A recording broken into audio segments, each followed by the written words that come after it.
Hello everyone, welcome back to our channel. आज के इस वीडियो में हम लॉ ग्रेजुएट्स के लिए एक वैकेंसी है जो एक्चुअली इसकी डेट अभी ख़त्म होने वाली है, बट बहुत सारे बच्चे जो हैं सिंस ज़्यादा जुडिशरी और एपीओ की वैकेंसी उस हिसाब से आ नहीं रही है, तो बच्चों को कंसर्न है, बच्चे कंसर्न है इस चीज़ को लेकर के। तो इसीलिए उस चीज़ को ध्यान रखते हुए ये जो वीडियो है वो प्रिसाइजली वैकेंसी से रिलेटेड है।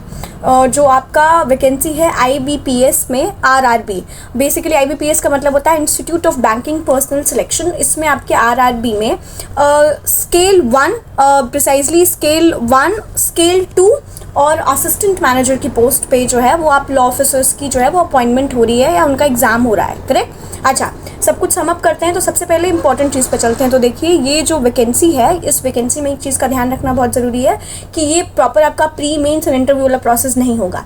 इसमें अगर इनिशियल्स में आपका प्री होगा और प्री के डायरेक्ट पार्ट जो है वो मेंस इसमें नहीं होता है, डायरेक्ट इंटरव्यू होता है। अगर आप प्री में क्वालिफाई कर जाते हैं तो उसके बाद आप इंटरव्यू के लिए आपका नाम आता है। उस इंटरव्यू में आप अगर अच्छा स्कोर करते हैं तो दोनों के मार्क्स को मिलाया जाता है, एग्रीगेट निकालने के बाद मेरिट लिस्ट बनाई जाती है।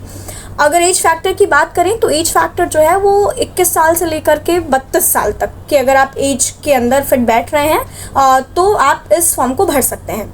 दूसरी इंपॉर्टेंट चीज़, डेट। अब डेट क्या है तो देखिए, वैसे तो थोड़ा सा हम लेट हैं इसको बनाने में, लेकिन 1 तारीख से यानी 1 सितंबर से जो है वो फॉर्म भरने शुरू हो चुके थे और आपके 21 सितंबर तक भरे जाएंगे, यानी अभी भी आपके पास टाइम है फॉर्म्स को फिल करने का। तो और बहुत अच्छी अपॉर्चुनिटी है ये, तो हमको लगता है कि हर आदमी को जो भी लॉ ग्रेजुएट है, क्योंकि इसमें दोनों चीज़ ऐड की हैं। एक तो अभी एक्सपीरियंस को लेकर के बहुत पंगा हो रहा है, हर जगह एक्सपीरियंस मांग रहा है, करेक्ट। तो यहाँ पे एक ऐसी भी पोस्ट रखी गई है जिसमें असिस्टेंट मैनेजर की, जिसमें नो एक्सपीरियंस पे ले रहा है। मतलब अगर आप फ्रेशर हैं तो बेसिकली ये उनके लिए भी है जो अभी रिसेंटली ग्रेजुएट हुए हैं, जो फ्रेशर हैं। तो सबसे पहले हम बात करते हैं लॉ ऑफिसर स्केल 2 की। देखिए, लॉ ऑफिसर स्केल 2 के लिए जब आप अप्लाई करेंगे तो आपके पास क्या एलिजिबिलिटी होना चाहिए। तो सबसे पहले तो आपके पास लॉ की डिग्री होनी चाहिए। दूसरा, आपके पास एटलीस्ट 2 साल का एक्सपीरियंस होना चाहिए। अब ये 2 साल का एक्सपीरियंस जो है वो आप ले सकते हैं, बेसिकली अगर आप चाहें तो एसोसिएशन, बार एसोसिएशन से भी ले सकते हैं, और अगर आप प्रैक्टिस कर रहे हैं तो उसके लिए तो वेल इनफ है। तो 2 साल का एक्सपीरियंस आपको चाहिए। इसके साथ ही एज फैक्टर मैंने बता ही दिया है कि 21 से 32 साल के अगर आप एज के अंदर है तो आप इसमें डाल सकते हैं। साइमल्टेनियसली अगर आपके पास एक्सपीरियंस नहीं है और आप एकदम फ्रेशर हैं तो भी आप इस पर्टिकुलर और यहाँ पे एग्ज़ाम देना चाहते हैं, RRB में, IBPS में एग्ज़ाम देना चाहते हैं, तो भी आप यहाँ एग्ज़ाम दे सकते हैं। और यहाँ पे आप जिस पोस्ट के लिए एग्ज़ाम देंगे वो पोस्ट है असिस्टेंट मैनेजर की।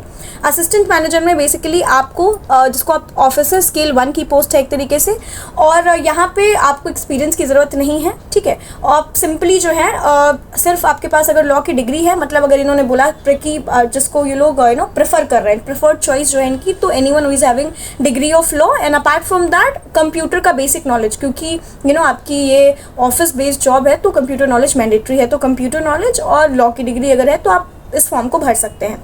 सैलरी स्केल की अगर बात करें तो सबसे पहले मेनी की बात करते हैं जो लॉ ऑफिसर स्केल 2 की है। तो देखिए, सैलरी के लिए एकदम निश्चिंत रहना है, क्योंकि लमसम 1 लाख से ऊपर इसकी सैलरी है। और जो भी आपके पर्क्स एंड अलाउंसेस होंगे बीइंग इन गवर्नमेंट जॉब, वो तो अलग है ही, वो तो मिलेंगे ही इसमें आपको। अच्छा, इसके अलावा आप एग्ज़ाम पैटर्न क्या होगा उस पर जान लेते हैं। तो देखिए, एग्ज़ाम जो होने वाला है वो जैसे मैंने बोला कि प्री एंड इंटरव्यू होगा, मेंस यहाँ पे नहीं होगा। तो प्री में बेसिकली क्या क्या सब्जेक्ट आएंगे, तो जो प्रोफेशनल सब्जेक्ट्स हैं यानी आपके लॉ के सब्जेक्ट्स हैं, अब इसमें क्या क्या आता है तो देखिए, मोर और लेस सिविल पार्ट ज़्यादा आता है इसमें। जैसे आपका कॉन्ट्रैक्ट आता है, then you have your negotiable instrument act, then you have TPA, transfer of property act, then you have family stamp duty act, और ये सारे कुछ एक्ट्स जो है इसमें ज़्यादा आएंगे। ऐसा नहीं है कि बाकी एक्ट्स नहीं आते हैं, कॉन्स्टी वगैरह का भी एक आध क्वेश्चन रहता है, लेकिन हाँ, जो मेजर पोर्शन रहता है वो ये रहता है। अलॉन्ग विद दैट हमको और क्या आता है, तो रीजनिंग आता है आपका, क्वांट इसमें है, then you have English language, you have Hindi language का एग्जाम, सब कुछ MCQ बेस्ड ही है, right. Then apart from that you have computer का नॉलेज और फाइनेंशियल अवेयरनेस थोड़ा बहुत, जैसे कोई नए लॉज आए हैं या कोई जैसे आपका अभी बजट आता है तो बजट पे भी एक आध सवाल, क्योंकि वो GK का भी आपका एम्बिट में आता है, तो फाइनेंशियल अवेयरनेस थोड़ा बहुत। और ये सब कुछ समझ करने के बाद लगभग जो है वो 200 नंबर का जो है वो एग्ज़ाम होता है और 150 मिनट के लिए होता है, 150 मिनट का टाइम रहता है। अच्छा, इसके साथ ही आपका नेगेटिव मार्किंग भी जो है वो 1/4 नेगेटिव मार्किंग है इसमें, तो ये चीज़ भी आपको ध्यान रखना है।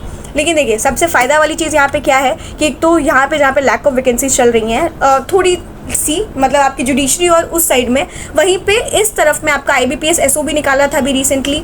लेबर कमीशन में भी लॉ ऑफिसर की जॉब की वैकेंसीज आउट होने वाली हैं, जिसका वीडियो हम नेक्स्ट जो है वीडियो में बनाएंगे, जिसके बारे में हम नेक्स्ट वीडियो में बात करेंगे। और अभी रिसेंटली UP APO की वैकेंसी आई है, बिहार अवेटिंग है। तो जो लोग भी प्रिपरेशन कर रहे हैं वो अपने आप को एकदम स्ट्रांगली प्रिपेयर कर ले दैट बहुत सारी वैकेंसीज आने को हैं एंड आप सब अटेम्प्ट कर सकते हैं। हाँ, वो वाला एक पैरामीटर फिट बैठेगा जहाँ पे भी अगर ऐसा लगता है एक्सपीरियंस वाला। लेकिन अपार्ट फ्रॉम दैट अगर एक्सपीरियंस कम किया जाए तो भी आपके पास ऑप्शंस अवेलेबल है। तो it's a golden opportunity for you guys, so don't wait and fill your forms right now. और इस पूरी जर्नी में if you need us, we are there to help you out. इस पर्टिकुलर वीडियो के साथ हम कुछ बुक्स के लिंक भी शेयर कर देते हैं, जिन बुक्स को पढ़ के आप यहाँ से IBPS RRB के इस स्केल 1 और स्केल 2 के जॉब के लिए बेसिकली आप हेल्प ले सकते हैं। और अपार्ट फ्रॉम दैट इसका नोटिफिकेशन बेस्ड वीडियो के साथ आपको शेयर कर दिया जाएगा। Thank you for watching.